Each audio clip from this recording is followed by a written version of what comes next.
Greetings everyone, this is Zach with Engadget, and Christian from Mozilla is going to give us our first peek at Boot to Gecko, which is going to be their results on the smartphone. So take it away, Christian.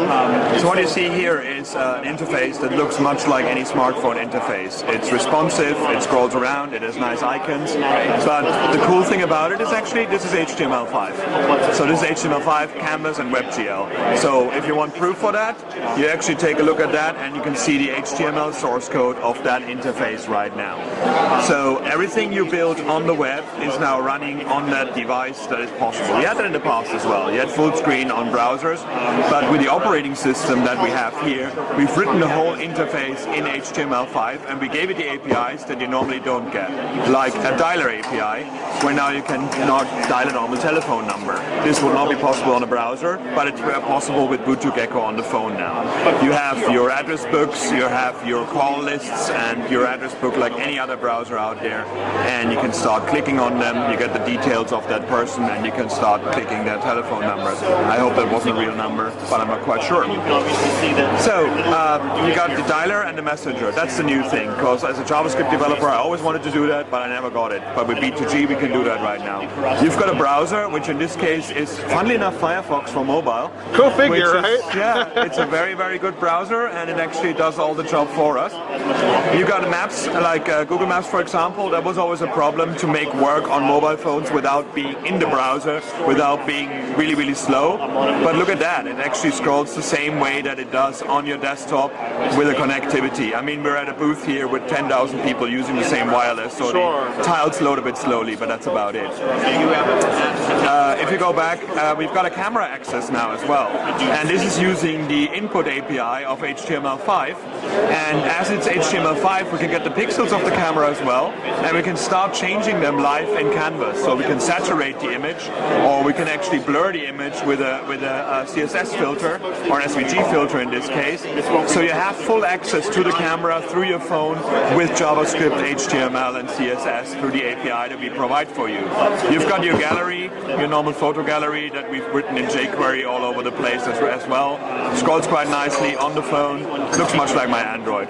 You got full screen video as well. This is HTML5 video encoded in WebM, where you can see the Firefox is playing on our live cam back in the past, and you can go back and get the other video out there. So you can connect your phone, send your videos over and start playing them.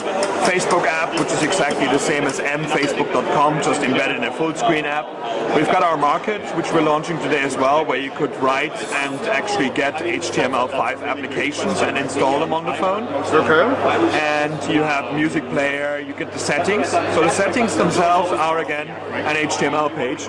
So you could style them any way you wanted to if you're a provider, for example. Can you show us a bit of the settings options that users will have? We have the same things. We have the languages, which is now in English or in French, so you can switch around with that. We can go back. You have wallpapers. In case you think your phone is not pretty enough, you can put a wallpaper in there. You have the display options, where you can have a brightness level and you can lock your screen as well, so you don't have the switching around. You have your keyboard, which could be now localized into different English settings and Cyrillic scripts and Hebrew. You have your vibration and the click sound going on, much like in any other phone as well. And you have sounds, the phone itself, which provider you're using, and if you want to vibrate the phone. Oops, sorry about this. Not to worry. You can power off, which I'm not going to do right now, and you can debug the phone, which is a grid that actually allows you for debugging. But if you haven't written the system, it wouldn't make much sense to you. But as a developer, it's quite a time saver, because it's really annoying to debug on the phone or on your desktop when you're sending things to the phone. So a quick question for you. On Android, it's important to some users to have root access.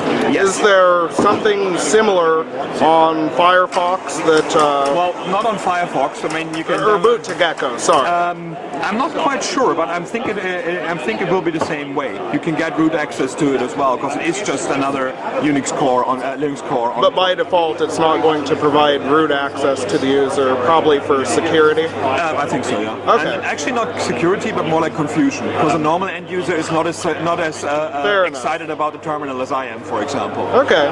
So you got games, you got Cut the Rope, which is actually finally was written by Microsoft as a demo for IE9 $1.99, but it runs wonderfully on this phone right now. So you can play Cut the Rope as it's written in HTML5. I can play it on this phone, and I can play it on Firefox desktop as well, and on Firefox. And it's a wonderful game. I mean, I saw for an Android full way, but showing it and playing it is obviously not a good idea. Sure, sure.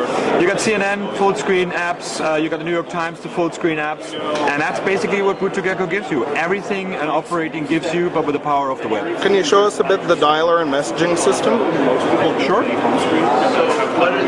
So these are the dialers again.